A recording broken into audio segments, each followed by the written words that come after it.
అందరికీ నమస్కారం. ఈరోజు కథకి స్వాగతము. ఈరోజు కథ ఒక సోమరిపోతు కథ. కష్టే ఫలే అనే నానుడి లేదా జాతీయాన్ని మనం చాలాసార్లు విన్నాము. కానీ కొన్నిసార్లు అదృష్టం కూడా తలుపు తడుతుంది అని అంటారు మన పెద్దలు. ఒక సోమరితనపు వ్యక్తికి అటువంటి అదృష్టం లభించే కథ ఇది. ఇది ఒక జానపద కథ. ఒక గ్రామంలో సోమయ్య అని ఒక సోమరిపోతు ఉండేవాడు. చిన్నప్పటి నుంచి కూడా ఏ పని చేసేవాడు కాదు, సోమరితనంగా ఉండేవాడు. పెద్ద అయిన తర్వాత పెళ్లి చేస్తే మారుతాడు అని తల్లి అనుకునేది. పెళ్ళి అయినా కూడా అతను ఏమీ మార్పు లేదు, భార్యనే అన్ని పనులు చేసుకొని పోయేది. సోమయ్య మాత్రం అలాగే ఉండేవాడు. ఒకసారి భార్య బయటకు వెళుతూ అన్నం పొయ్యి మీద పెట్టాను చూడండి అని చెప్తూ వెళ్ళింది. సోమరితనంతో ఈ సోమయ్య ఏమీ చూడలేదు. తీరా వచ్చే వరకు అన్నమంతా మాడిపోయింది. దాంతో ఆమెకు బాగా కోపం వచ్చింది. ఇప్పుడు తినడానికి ఏమీ లేదు, ఒక్క పని చేయడం లేదు, నీకు ఏమీ చేత కావడం లేదు, ఉదయం నుంచి ఖాళీగా కూర్చొని ఏం చేస్తున్నావు అని కోపగించుకుంది. దానికి సోమయ్యకు కూడా కోపం వచ్చి, ఏమంటున్నావు, నేను ఏమీ చేయడం లేదు అంటున్నావు కదా, నేను ఏమి చేస్తున్నానో తెలుసా, 100 ఈగలను వంటి చేత్తో చంపాను అన్నాడు. ఏమి చంపినావు అని భార్య రెట్టించింది. అందుకు 100 ఈగలను చంపినాను నేను అని గట్టిగా అన్నాడు. ఆ సమయానికి ఇంటి ముందు ఉన్న వారంతా కూడా వీడెవడో 100 మందిని వట్టి చేతులతో చంపాడట అని అనుకున్నారు. ఈగలు అనే పదం వాళ్ళకి వినపడలేదు. ఈ వార్త ఒకరి వెంట ఒకరికి వెళుతూ ఊరంతా పాకిపోయింది.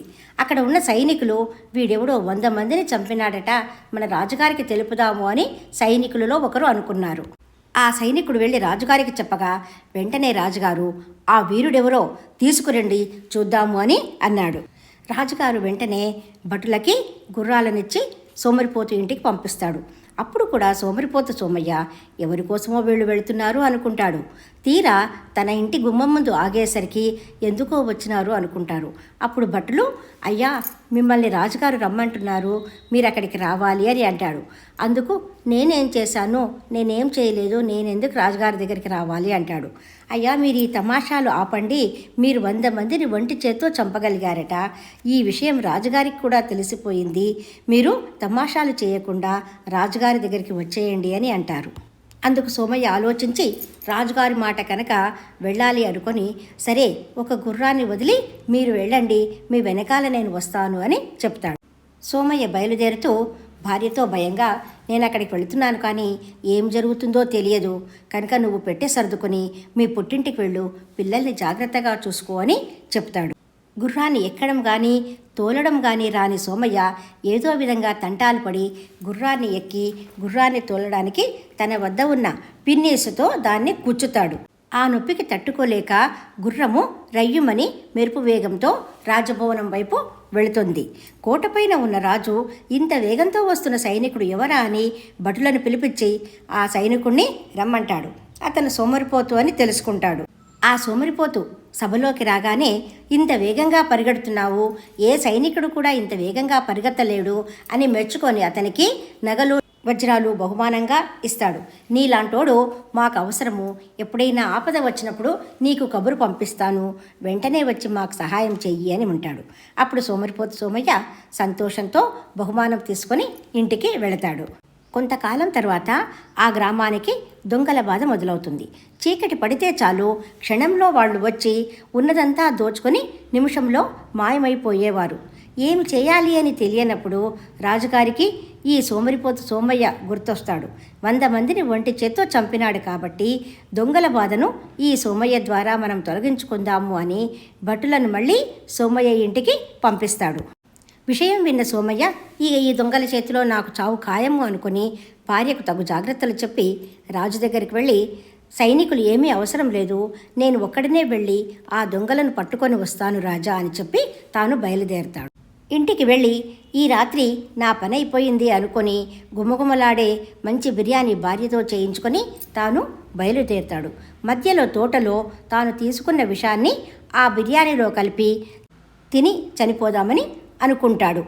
ఈలోపు కొంత విశ్రాంతి తీసుకొని నిద్రపోయి లేచిన తర్వాత తిని చనిపోదామనుకుని తాను తెచ్చుకున్న బిర్యానీ బస్తాను పక్కన ఉంచుకుంటాడు. అక్కడే ఉన్న దొంగలకు ఈ బిర్యానీ వాసన తగిలి వారు వచ్చి ఆ బస్తాలోని బిర్యానీని తింటారు. కొద్దిసేపటికి వారంతా చనిపోతారు. ప్రొద్దున సోమరిపోతు నిద్ర లేచేసరికి తన పక్కన దొంగలంతా చచ్చిపడి ఉంటారు. బిర్యానీ బస్తా లేకపోవడంతో సోమరిపోతుకి విషయం అర్థమైపోతుంది. వెంటనే సోమయ్య ఒక ఎద్దుబండిని తీసుకువచ్చి ఈ దొంగలందరినీ ఆ బండిలో వేసుకుని రాజభవనానికి తీసుకువెళ్తాడు. నీ ఒక్కడివే ఇంతమంది దొంగలను చంపగలిగావు అని రాజు మళ్ళీ మెచ్చుకొని అతనికి బహుమానాలు ఇచ్చి ఇంటికి పంపించి వేస్తాడు. సంతోషంగా ఇంటికి చేరుకుంటాడు. గ్రామంలోని వారంతా కూడా అంతమంది దొంగలను మట్టి కరిపించిన మహావీరునికి జై అనే నినాదాలు చేస్తుంటారు. కొంతకాలానికి ఆ గ్రామానికి ఎక్కడి నుంచో ఒక పులి వస్తుంది. ఆ పులి మనుషులను చంపి తింటూ ఉంటుంది. సైనికులు ఎంత పట్టుకోవాలనుకున్నా కూడా ఆ పులి వాళ్ళకి దొరకదు.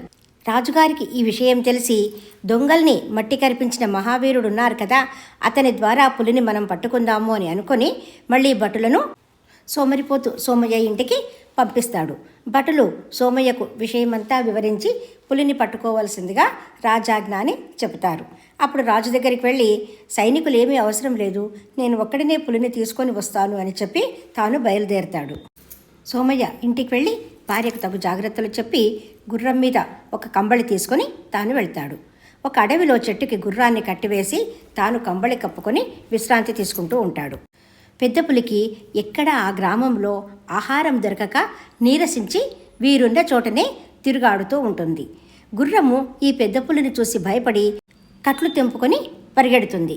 నీరసించిన పులికి ఆ గుర్రం వెంబడి పరిగెత్తే ఓపిక ఉండక పక్కన కనపడుతున్న సోమయ్య దగ్గరికి వస్తూ ఉంటుంది. ఆ అలికిడికి సోమయ్య కప్పుకున్న కంబళితో సహా లేచి నిల్చుంటాడు. అప్పుడు పెద్ద పులి ఇదేంటి వింత జంతువబ్బా, ఇంత పెద్దగా ఉంది అని అది భయపడుతుంది.